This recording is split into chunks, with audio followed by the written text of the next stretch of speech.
nailed it that time. All right. Welcome back to the Real Estate Locker Room Show, folks. I'm your host, John Carney, and thank you for taking the time out of your busy day to tune in to the program. You know, for all you return listeners out there, I say it all the time, I truly am humbled and grateful that you take time out and listen to the show. All the feedback and reviews we get are welcome and appreciated. And, you know, it's the inspiration knowing that they're out there, there are people out there, you know, tuning in and applying the lessons that we learn from our great guests that keeps me inspired to move forward. If this is your first time tuning into the Real Estate Locker Room Show, welcome. You know, what we're looking to do here is explore that intersection between competitive real estate and competitive sports and see if we can't draw on some of the lessons that top performers in both categories, you know, use to achieve success. So that's what we're all about. You know, we want to deliver you some actionable advice that you can use to elevate your game today, to continue to raise the bar in your specific field. Whether you're an expert in the real estate industry or a new investor, you know, welcome to the show that believes that real estate is a team sport. And today is episode number 99. It's going out to you, Wayne Gretzky, a childhood hero of mine. And joining me is none other than the CEO and co-founder of Groundbreaker, Mr. Jake Marmulstein from Chicago. Welcome to the show, Jake. Hey, thank you so much, John. All right. Well, you heard the intro. We know what we're all about. Let's stretch out like any good athlete would. And a few of those questions are: Do you have any sports heroes or any experiences you had growing up? You know, playing sports that you think you look back and say, "Wow, that's really helping me lead my company." Yeah, sports is a really good analogy for life. And I worked in, I was on a team ever since I was maybe 8 years old playing soccer, and continued playing soccer until I was into college and moved into doing rugby. So some of my sports heroes were Ronaldinho, the Brazilian that ended up on Barcelona. And he moved around quite a few times, but the point is, like, with him, he was always a centerpiece for the team. He played in the midfield.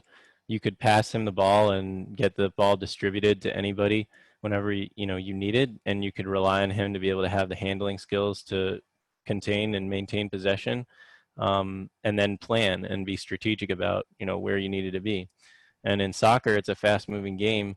You can't just run up the field on your own, even though you might have insane dribbling skills and be able to juke every player and get to the goal line. You're going to be out of breath and unable to really make an impact. But if you're a team player and you're that anchor that operates in the center of the field, has the vision of where the team needs to go, and has the ability to wait and stall and let that play come together, you can really make magic happen. And he's one of those players for me that is such an important player in the team, because he's not known necessarily for hitting goals, but he's known for just putting plays together. That is at the end of the day, what a business leader like yourself has to have those skills, right? So I mean, you have to have the big vision, if with the title and the drive to be a co-founder, and then the ultimate player. It's interesting, when you look at the position of the CEO, right? I mean, talk about how that almost sounds like a soccer team to me, right? I mean, we could go down that track, couldn't we, and say that, how do you digest the information that's coming on and help with the decision making of your team? Yeah, it's a challenging role because you're given certain information that you have to then go and filter and distill down into a digestible format for other people to understand. And then you have to be able to make it clear how to take action on that information, but without really biasing the way that people are going to, to come out with their own conclusions, because you really want to empower your team. So, I have the vision of where I think the market is going and where the opportunity is, but I don't necessarily know what the best way to get there is going to be. So I have to always be able to communicate what that vision is and talk about maybe, how I see it going or what options there are, but being able to facilitate a discussion and just kind of, let the people who are on the front lines in the trenches tell me where they think we need to go and what we need to do and what they're feeling in their different departments so that we can move forward and figure out the most strategic, sustainable way to grow the business. Because you don't have like unlimited resources in a company. You have as much as you can put into it with the team that you have and the money that you have.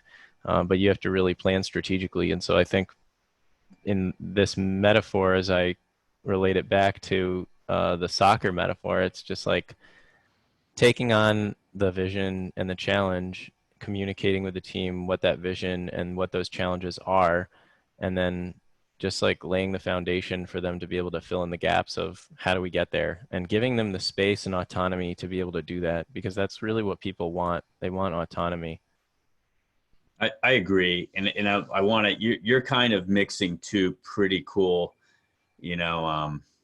big ticket items, right? Real estate and technology, and well, I'd love to get into the story behind your vision and what problem you saw in the market that you're solving with Groundbreaker, right? And I mean, and then all of the other challenges that go around with trying to couple those two big ticket industries into a platform that'll benefit your end user. So that's kind of a mouthful, but please share, how did this great platform come to fruition? So it's amazing that we got here, and by all means, I didn't know half of the stuff that I know now. So when I was starting it out, I had an idea of what I wanted it to be and where I wanted to go, but I never really thought that it would end up like this. It's uh, it's from the experience that I was working in a REIT and doing the work day to day of managing an Excel workbook of investors, putting together PowerPoint presentations, having to kind of print those out, make sure that all the investment information was formatted correctly. You can't have like one missing decimal or one period that's off or a grammatical mistake or a typo, because that creates a kernel of doubt in the investor's mind. So it was always about making sure that we looked really good, that we presented the information right. And it took a lot of work to have to do that. So I thought, there must be a better way to do this. And there's not really any solutions at the time when I was in this REIT that really provided a investor facing presentation and back office tool to be able to manage your real estate investment business all in one platform. You could have different tools that you could use for different things, but none of it was really affordable or easy to use. And so that's what gave me the idea for starting Groundbreaker. And Groundbreaker is the vision and the mission is that every real estate investment company is at some point going to have an investor portal and a website where investors can log in and look at deals, and they're able to take action right there. No more are you going to see just a website that has a contact information on it or a projects page showing the deals that you go after and, hey, are you interested? Get in contact with us. Now you're going to have a transactional website, very much like e-commerce moved to the Shopify platform, which offers you the ability to pop up an e-commerce site from a WYSIWYG editor. Basically, you can go in and figure out your products and your pricing and everything like that. So Groundbreaker is basically like that for the real estate syndication space, making it easy for you to use technology to be able to build more efficiency in your business and be more transparent with your investors. But really, when I started, it was, hey, I've got this problem. It sucks. I want to make it better. Let's figure out how to do that. And along the way, we've been able to build this platform. So just kind of like going, just moving back a step. So you're working at a REIT, and you're working, so that's a publicly traded investment vehicle for real estate. And you're doing a lot of the technical data work, right? For investors, the prospectuses and all of that. Mm-hmm. And then you're saying there's a better way to do this. Did the REIT you work for subscribe to your better way? Like, were you able to write some programs and get some traction by saying, here's an improved way to present to our customers, or did you just have the idea and then go build it over on the side?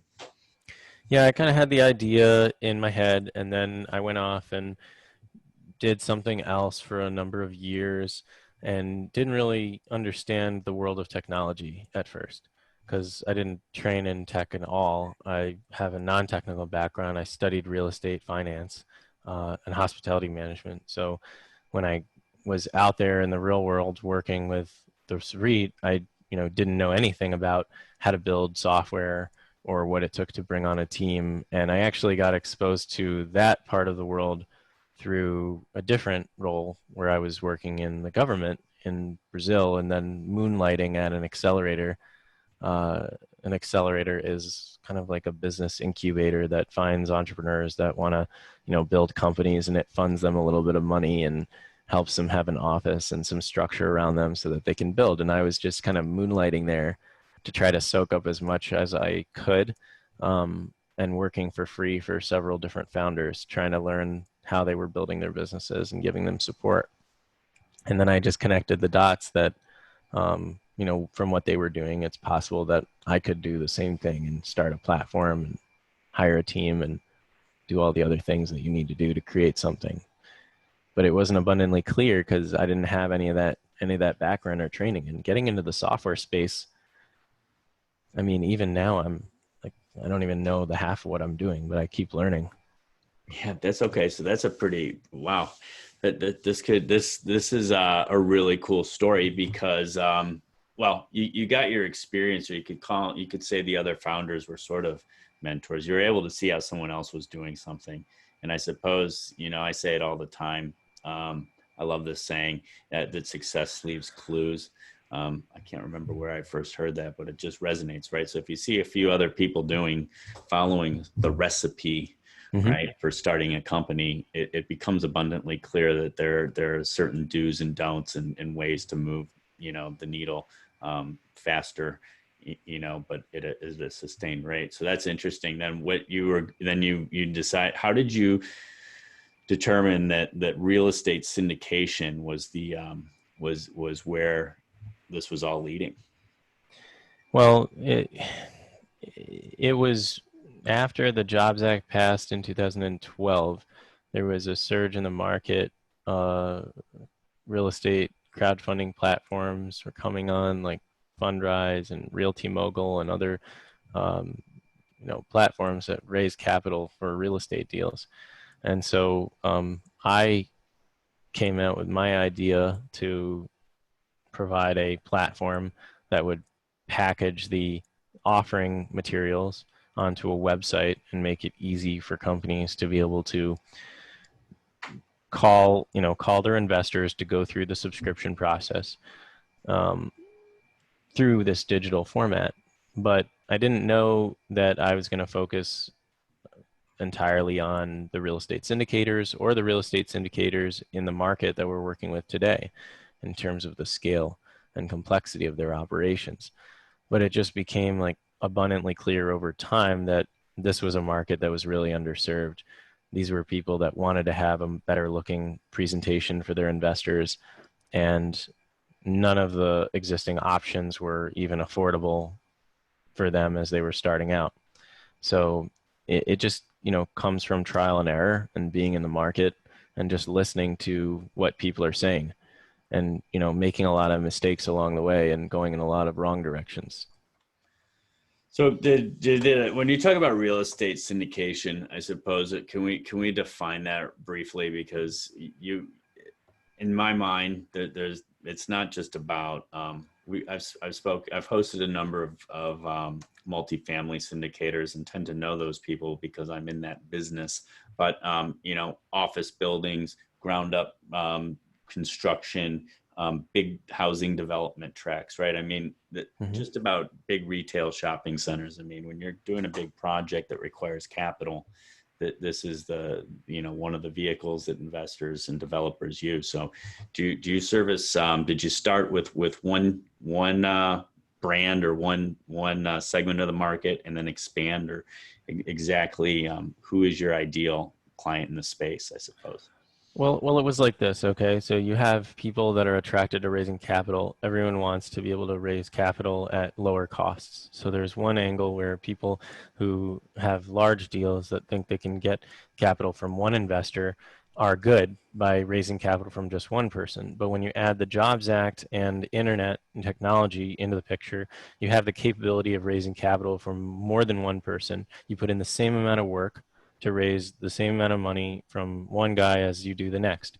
So if you can raise more money from just one person, that's more favorable. But when you have the technology to be able to automate the process around raising money, then you can raise a lot more money at smaller amounts from more people, and you don't have to do as much work. And so that's where the utility in the platform comes from, and the utility and why we are working on with syndicators versus groups that just take one slug of capital from one guy. But the challenge in that is if you take a lot of capital from one person, then they have a lot of power in the deal, and they can usually dictate the terms. And you might be looking for a lower cost of capital, and therefore, if you want to have control over the terms and the cost of capital, then you need to spread that capital out across many individuals. But it wasn't otherwise possible before.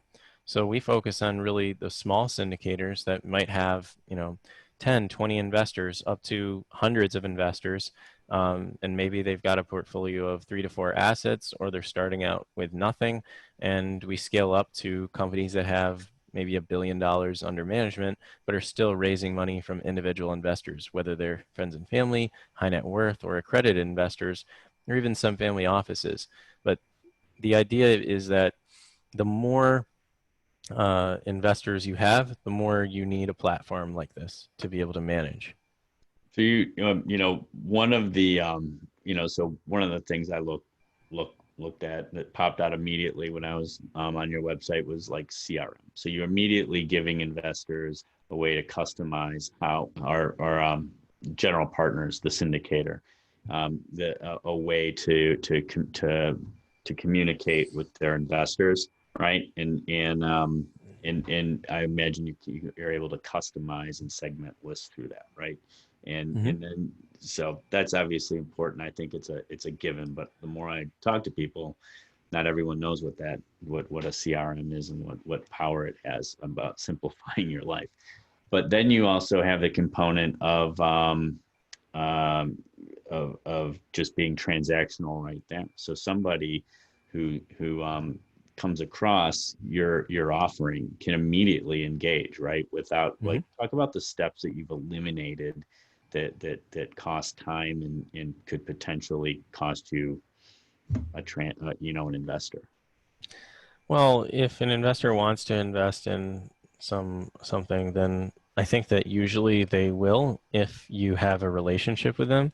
And I think it's not um, it doesn't make sense to think that you're going to lose an investor or lose a transaction because you didn't act quick enough. But whether you have, your whether you have everything together or not could be a problem. So making your presentation look really professional, making it easy for people to interact with you, that definitely increases investor confidence and just makes you somebody that they would want to work with.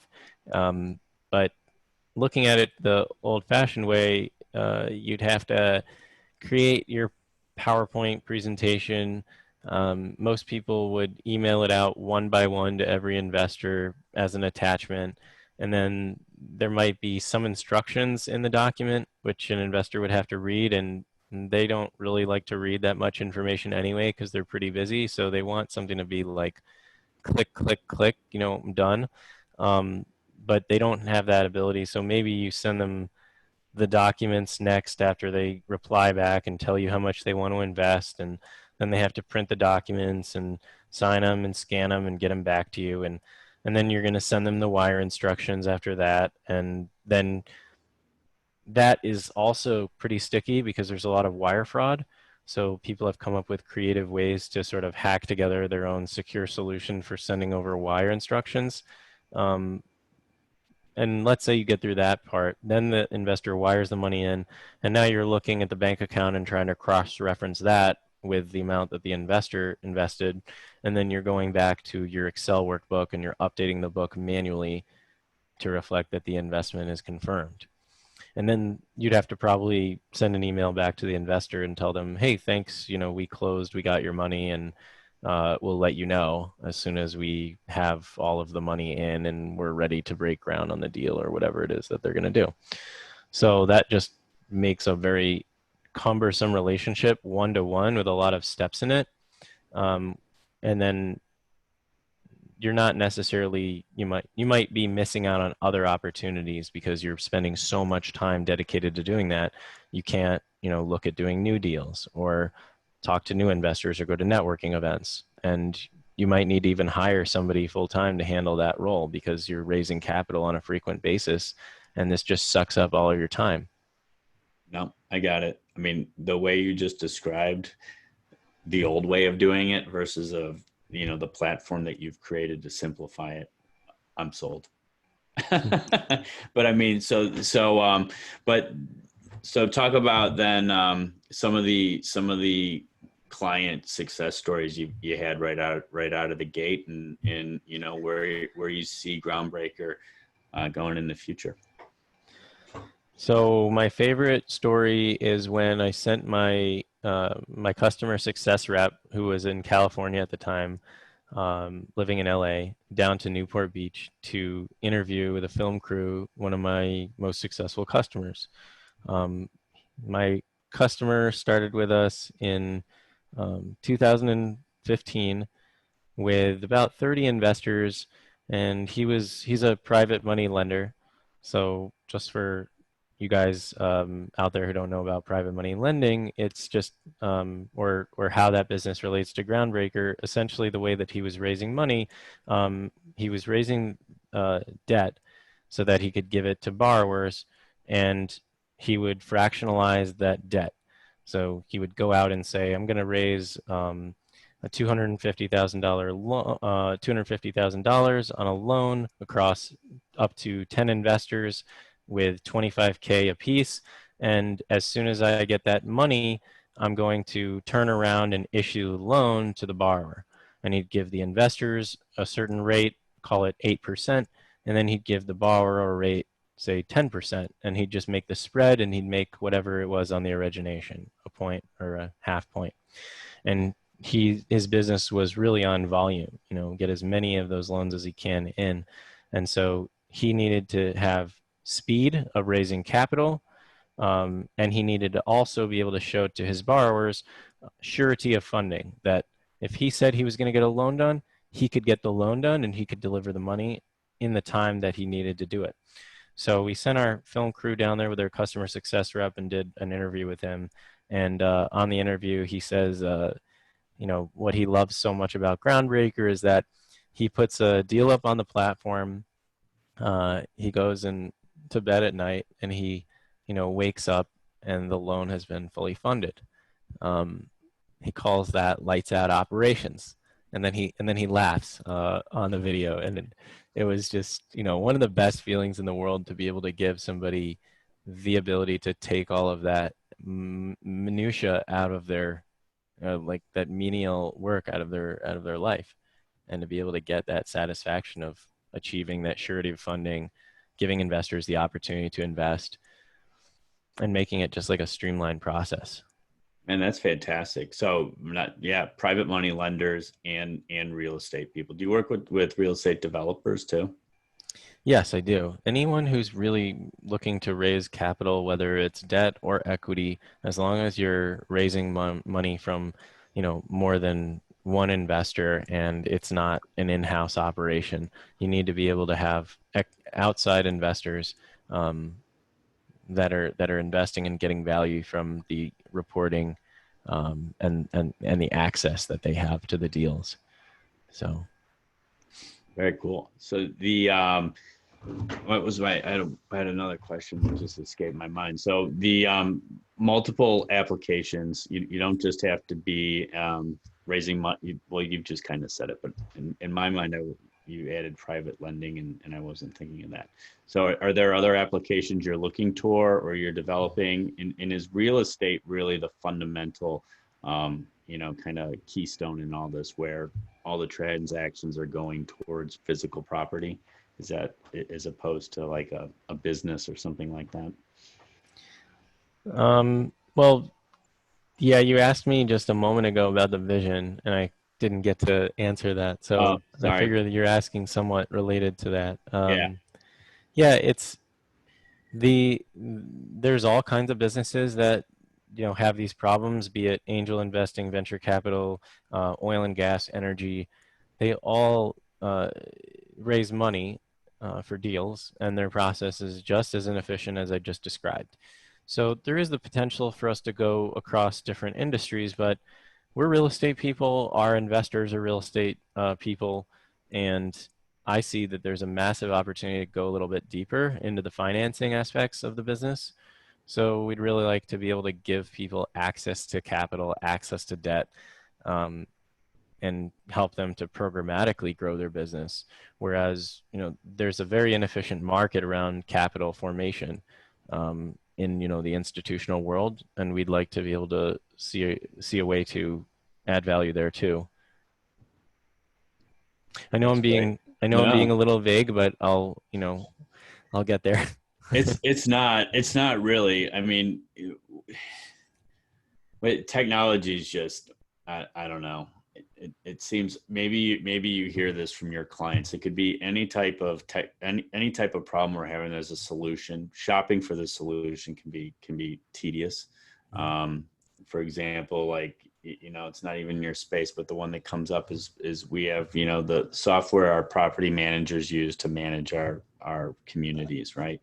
And we're not large enough to have something fully customizable, and we're kind of growing out of what we have right now. But just having the time, we've mentioned it earlier, we don't have unlimited resources, people, or money, so we have to make do with what we have, and rely on them to develop, which they are doing. They're a tech company, they're developing and trying to solve problems too, but they can't do it. It would seem you're never going to have an answer to satisfy everybody, right? But I mean, how quick, I suppose, is the turn? Like, how do people find you when they realize they have a problem with with the old way of doing things, right? Scanning and emailing documents. That would be a red flag to me. Yeah, the people that find us, they already are frustrated with their experience, and they're typing onto Google how to automate, distributions, or how to, I don't know, raise capital faster, capital investor relations software.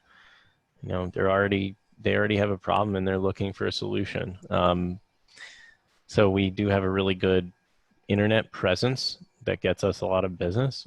Um, but also just being on shows like yours and being able to talk to people who are actively trying to get better at what they do. So they're reaching out for guidance to get information to be able to get ahead. Those are really the kinds of people that we're working with right now. I don't think this technology has completely gone mainstream. There's a lot of people that are using it that are just looking to, get an edge, get ahead, and simplify their lives. But it's going to happen at some point where, maybe this investment management software is going to be as common as I don't know, as Airbnb. So Yeah, I mean, well, so if I want to just summarize and then kind of go into a few final thoughts and questions for you. So I mean, Groundbreaker, if you are in the business of raising money for a real estate transaction and you want your life to be simple, you should check out Groundbreaker, because you've got multiple ways to do that. Is that a fair statement, summary? yeah, And the only reason that I'm like, the technology in making life easy is an ongoing. Anytime our management group or our board level group gets together, it's just a conversation, and there's nothing we're doing in our business that's any different than everybody else that has a business. I suppose it's how fast you adapt to the best technology out there, right? And kind of say it's going to cost X, but free up all this time. That's sort of how I draw how much time are you going to have to do things that are going to, keep pushing us forward as opposed to the old way. So I think And it's really cool. and also it does help you save time, but it also helps you look better to your investors. The comments that we've gotten from the investors of our clients are that they feel as though things are a little bit more together, like real deal. This guy's, trying to make this a thing and not just a side gig. So Yeah, credibility for yeah. for the person raising the money. But I've been on the other side of the transaction, I suppose, thinking back a number of years where I was borrowing money from a hard money lender. And I mean, it was a cumbersome, it was almost a throwback. It was a little bit better, but almost a throwback to, my first mortgage in the late 90s, where I had the coupon book and I had to write a check and I had to write the check number down. And this is how much I sent. And I mean, that's real. People listening to this podcast probably don't even believe that happened. How I paid my first mortgage with a book, and you had to write your check, you had to put it in the mail 10 days before the end of the month. So we've moved a long way on banking, but there's always I think there's always, my hands off, my hat off to the smart entrepreneurs that identify the problem and provide that solution. So I would imagine that if there are any real estate syndicators out there, we're going to get to exactly how you connect with Groundbreaker here as we wrap this up. Did I miss anything? I think you did a great job, John. Oh, well, thanks, Jake. So there's a couple things that we like to, kind of conclude the show with. One is, I find that we have a lot of our guests, or the majority of them, are avid readers. Are you a reader, and is there a book that you have read recently that you would recommend others pick up? Yeah, I do like to read. I'm reading right now Deep Work. The name of the author escapes me, but it's Cal Newport. Deep Work by Cal Newport. The reason why this book is because in today's day, and especially now that we're all much reliant on the computer for our social interactions, it's really important to know how to block off the distractions that come in from being on technology and having, a million tabs open in your web browser, social media going, your phone going. Deep work is all about being able to focus and get the real work done by getting rid of distractions. Is there, well, that's great. We'll put that on the list. That book has not come up. We've got a lot of great books on the list, and thanks for sharing that. I think I've heard Cal on a podcast talking about it, but I mean, you're absolutely 100% right. You've got to be able to switch off, and it's super important. So is there anything that you've taken out of the, however many pages you are into Deep Work that you're like, yep, gonna start doing that right now? Like maybe the routine, about forming a routine to be able to get into a state of deep work and intentionally turning things off. Like we use Slack and we use Google Calendar and notifications and all these other things on the computer. I have to work on the computer, but I don't necessarily have to have all those things on. So either I get another computer that I work on when I want to do deep work, or I shut all those things off and intentionally have blocks of time on my calendar where I'm completely inaccessible. Like I'm not going to have my phone on. No one's going to be able to contact me, kind of thing. And that is part of what they do talk about in the book. So I like that intentional mindset about blocking yourself off. But I'm only in like maybe the third chapter right now. So it's already made a good impact on me, but I still have yet to apply all the things that I'm learning. Well, yeah, it's like, I got it. Well, we'll go into. Do you have like a, I call it a pro tip, just to follow along with the theme of the show. But do you have a pro tip for folks out there that are getting started in their real estate business, or maybe another business related to this, and to help them stay focused on what they're trying to achieve? Well, my biggest tip to people is don't be too greedy about your first deal. Just get the deal done. If you need to give out a lot to a mentor or an advisor to help you get the experience, just do what you need to do to find somebody who's really strong and is going to help you along the way. Because there are people that, they've been successful and they enjoy helping other people, but you need to go out there and get that person to help you and develop the right relationship and align the right incentives so that they're going to actually be there in that process to give you the most valuable experience and the most value, which is just learning and being able to get that knowledge so you don't make the mistakes that a lot of people are bound to make when they do something for the first time. Yeah, That's my tip. that's a great tip. Do you, from the seat you're in? I mean, you've got a really interesting perspective on this. So start small. And Hmm. then I think I tell people this all the time, finding the first deal is the hardest thing in the world. And then, finding the dirt or the asset or whatever you're going to do is challenging. That takes a lot of time and energy. But once you get that, they seem to come in. Once you've planted a flag or you've made your first acquisition. Have you seen these businesses grow pretty that you service? You know, Yes. People go and they do their first deal and they learn a lot from that first experience, keeping the model simple, keeping the structure simple. Um, it does take an upfront investment to do it, and they spend the right amount of dollars when they begin to be able to do something the right way and not try to cut corners. Uh, and then after they do things right and have a really good foundation upon which to build, then I see those groups accelerate their deal flow, and their investors are happy for what they've done, and then they refer new investors to them, and it kind of just grows from there. As long as you spend the time to really build that good foundation, you can move pretty quickly after that. yeah, awesome. Well, that's a great perspective. Well, thanks for joining me today in the locker room, Jake. Can you tell the audience where they're going to be able to learn more about you and Groundbreaker? Yeah, so if anyone wants to check us out, you can see our software whenever you want on our website. It's available at groundbreaker.co. And if you want to reach out to me, you can email jake@groundbreaker.co. Nice. Are you guys on social media? Do you have like YouTube or anything like that that's worth checking out? We have a team Instagram, a Twitter, a Facebook, Got and a all LinkedIn. those places. Excellent.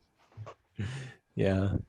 That's good though. You there's if you're putting out good content, you get clients, right? Our blog has actually has some really decent content. We've got really long form articles on due diligence, Delaware statutory trusts, um, finding your deal. So check out our blog as well. We'll get those links up for you. All right, there you have it, folks. I really hope you picked up some actionable advice today from Jake Marmulstein. Did I get that one right? Close enough. Good. Love it. And then, this is about the use of technology to help you with fundraising your next deal. So make sure to check out groundbreaker.co, and we'll have all the other links to where you can hook up with them quickly, on our website. So make sure to check out the Real Estate Locker Room show on iTunes, Stitcher, Google Play, Spotify, iHeartRadio. We're on all those platforms. And hit the subscribe button so that you don't miss out on any actionable advice from our guests, and that other real estate investors just like yourself are able to find us when they're searching for podcasts online. If you like what the show's all about, I'd be super stoked if you'd leave us a review.